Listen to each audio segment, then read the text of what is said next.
Alright, in today's video, I'm going to be attempting to answer a question that was posted on my YouTube channel. And I get dozens of these questions from all over the spectrum. I get people that are not Jews, but they're asking questions about the Jewish Bible. I get people that are, I don't know if they're Muslim, maybe they're Muslim or not, but they're asking questions about Muhammad. I get people that are asking questions about Christianity, all this kind of stuff. So I do look at your comments. I just may not always be able to answer them. This one here is an interesting comment. I'm going to read it. It is from Kurt Hill. So if you're watching this, I'm going to do my best to share my thoughts, and we'll just see how it goes. So he posted a comment the other day. This is from Kurt Hill. Tovia Singer, just to back up for a second, I've made a few videos talking about Tovia Singer's videos that he's made about Christianity being fake and all this kind of stuff. So he said, Tovia Singer has always said that the people are punished for their wicked ways. Please tell the truth. If you read God's firstborn son is Israel, clearly God says that in scriptures. So I agree with that statement that the people are punished for their wicked ways, and I'll explain what I mean in that one. And then it says, please tell the truth. If you read God's firstborn son is Israel, and I know it does say that in scripture. So it's interesting that Tovia Singer has always said that people are punished for their wicked ways. My argument with that, and perhaps this is what he means, is eventually the wicked will be punished for their wicked ways. Eventually. Because we don't see that always happening in the world around us. We just don't.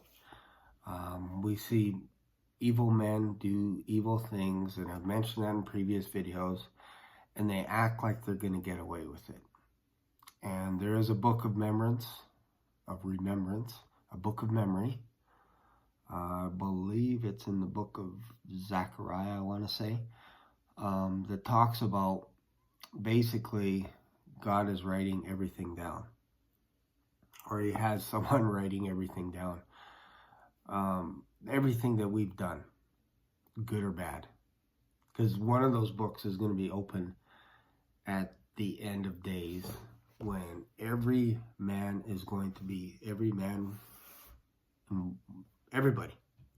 the planet, from before the flood and after the flood, is going to be resurrected from the dead and judged for what they've done in this lifetime, in this world. This is why we're to treat people with kindness, treat them like we treat ourselves. And this is in, I believe this is in either Exodus or Leviticus, where we are supposed to love God with all our heart, and we're supposed to love our brothers and sisters. So that's pretty clear, but we don't always do that, myself included. I've been guilty of this lots of times in my past, where somebody cuts you off in traffic or whatever, you're like, man, what an idiot. Why would he cut me off and all this kind of stuff? So, and I'm sure there are people in their vehicle saying the same thing. What an idiot. Why did I cut him off? Or why did he cut me off? Or why is he going too slow? Whatever it is. It's a universal struggle right now. We struggle with this every day to try and be kind to one another. It's not easy. It's not an easy thing.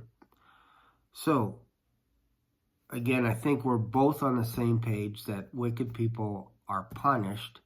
It's just down the road. God is, because of his mercy, he's put things down the road.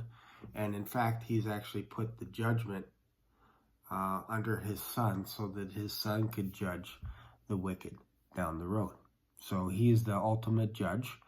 And then once everything gets restored, Jesus will basically go back to his Father and put everything under him so that everything can be in order. So that is kind of an answer for that one. So the next post that Kurt Hill put was, can I just ask the people who believe in Jesus answer a simple question? If God's plan from the beginning is his son will die for sin, why didn't he just do it in the garden? Makes more sense. So that's question number one. Question number two, also, why did the people of the flood, Sodom and Gomorrah die? Oh, and I'll just put and. Sodom and Gomorrah die. And then question three. Also, who did the judgment if he has been there from the beginning? Why are their sins not forgiven? So I think Kurt was talking still about the flood and Sodom and Gomorrah. Any scripture answering that? Question mark. I put the question mark. Don't forget, in the garden, Jesus just died for sin, no death. Okay, I'm not sure. Simple question. So I'm not sure what that means. Number four. So this is the fourth question. Why didn't it happen? And we know that it didn't happen. Okay, so Jesus caused all the suffering of the world to this day. You see, people just like a good story, even if it doesn't work. If he cares for the world, did he not care about Adam and Eve? Or the people of the flood, Sodom and Gomorrah, why didn't they matter? Can't wait for your answer. Okay, that is not a simple question. That is not one question. There's many questions. So I'll do my best to answer it. And I'm assuming you posted the same question on Rabbi Tovia's website, because again, if you go off of what he believes with the Hebrew Bible, and he speaks fluent Hebrew and all this kind of stuff, not ancient Hebrew, but he speaks modern Hebrew. Maybe I can make a video into that, where the Hebrew language basically became a bit of a dead language when it came to oral, and then the written was still around, but then people were speaking Aramaic, Jews were speaking Greek and Latin and all this kind of stuff when they're dispersed into Asia Minor. Maybe I'll make a video about that, but the Hebrew language basically died off for, oh man, I want to say for at least 1,000 years, because Jewish people were actually speaking Yiddish, and maybe Rabbi Tovia can make a video on that. But I don't think he speaks Yiddish, because he said his dad knew, or his dad was a Jew, and his dad's dad was a Jew. So I think if you go back about 150 years, 120 years, the majority of the Jews were speaking Yiddish, not what we have, not modern Hebrew today. So there is a little bit of a different Yiddish. Okay, I'm going off on a tangent here. Maybe I'll make another video about that. But I hope you asked that question to Rabbi Tovia as well. So if God's plan from the beginning, his son will die for sin, why didn't he just do it in the garden? So you have two people, you have Adam and Eve, and this person is saying that why not just kill these people? Is my understanding. Why not just take them out right away? Like if they sin, why not just judge them right there on the spot? And we see God having mercy because he asked Adam, what did you do? And Adam said, the person you put here, kind of shifting the blame, even though God said to Adam, don't do it, don't touch. If you touch, don't eat of the tree of the knowledge of good and evil. If you do, you will surely die. Meaning, one day you will die. And then Adam said to Eve, or Adam passed the buck to Eve and said, the woman that you gave me, she gave me the fruit and I did eat. And God said to Eve, what have you done? And she said, the serpent beguiled me. So we don't know if Adam told Eve not to take of that fruit directly, or if Adam said, don't go anywhere near that tree. Please don't go anywhere. Don't eat of that fruit. Don't touch it. Don't smell it. Don't touch the branch. Don't do anything. We don't know what that conversation was, because I think Eve was still trying to rationalize it by saying, well, God said, don't eat of this tree. He said we can eat of any other tree, but he said, don't eat of this tree and don't touch it. So she added a little bit to it. So the reason why Jesus didn't judge them is because of mercy. He's waiting to the end of the days where basically the sins of the world fill up to a certain level, and then he has to come. He has to judge it. If he didn't, then there'd be nobody left, because wickedness is all over the place. It's rampant. So I hope that answers that one, because, again, it's because of mercy. God actually put clothes on Adam and Eve, because once Adam took of the tree of knowledge of good and evil, they both realized that they were naked. And when God approached them, he said, where art thou? And Adam said, I heard you coming, and I hid because I was naked. And right away, God said, who told you that you were naked? And then realized, did you take of the tree of the knowledge of good and evil, the tree that I told you not to? So he put two and two together and realized that when they took of that knowledge of good and evil, the knowledge of good and evil, that tree is a bit of a mystery for people to this day, because in the book of Revelation, there is no tree of knowledge of good and evil. It's only the tree of life there, which is kind of interesting. So then God basically kicks Adam and Eve out of the garden, saying that now that they are like us, knowing good and evil, I think maybe they got a glimpse into the future with the knowledge, with the tree of the knowledge of good and evil. And God's like, well, now that they have a bit of a glimpse of maybe God's plan for the whole earth, that he had to remove them from the garden, because now they know everything. They know good and evil and all this. And if they partake of the tree of life, they're going to live forever with that knowledge that they got from the tree of good and evil.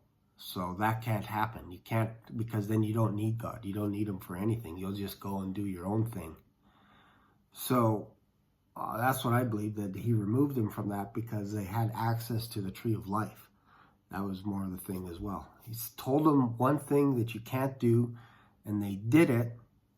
And then he removed them so that they don't have access to the tree of life. And when they don't have access to the tree of life, it kind of feels like that you have 1,000 years to live before you have to take of the tree of life. So maybe it's as you're approaching 1,000 years, you go to the tree of life, you take the fruit from that tree, and then you can live another 1,000 years. Not sure.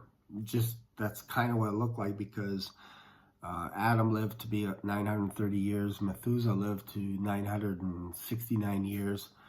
I forget how old Noah was. I think he was like, I want to say he's like 600 or something like that. 650, something like that.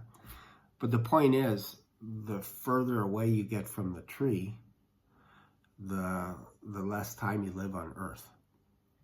So we can see the progression declining through time, where eventually got to a point leading up to the flood that, because man was so wicked, and I'll probably make that into another video because I'm already at 15 minutes here, because man was so wicked, God said, okay, your limit is going to be 120. Now after he makes that, people were still living beyond 120, but it was every generation after that, boom, boom, boom, boom, less and less and less. And then we get to a point where the average age was anywhere between 70 years and 120. And there was actually one priest, I forget the name of the priest, that actually lived to 130 years because he did a bunch of things right as well in his life. So it's like basically since probably after, I want to say after Jacob, that he was probably the guy that lived the longest. So anyways, that's question number one.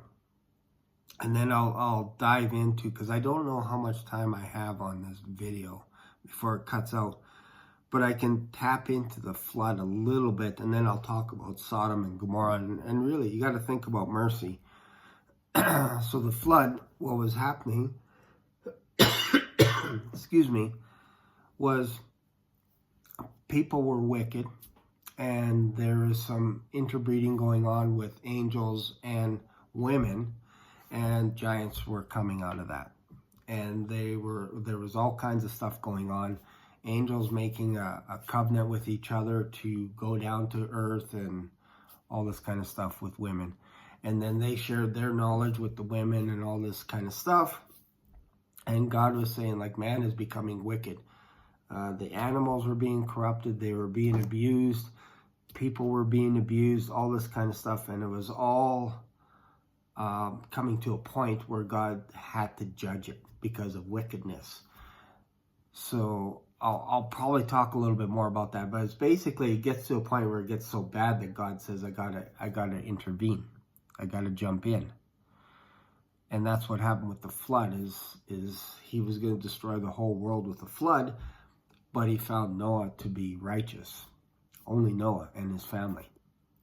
So the 8 of them went on the ark with all the animals, and then afterwards we get more wickedness. And again, I'll talk about that in another video. So I hope that kind of sheds a little bit of light on this subject, because it is a difficult question for sure, because obviously we're not there. But that's kind of how I look at it. I kind of approach it that God has mercy, and because of his mercy, he also has a plan to bring everybody back. And it starts today, realizing that Jesus Christ is the Son of God. And once you start there, you can actually start having love for other people as well. And you just focus on that on a day-to-day basis. And I think if everybody started doing that, we're going to have a bit of a better world out here.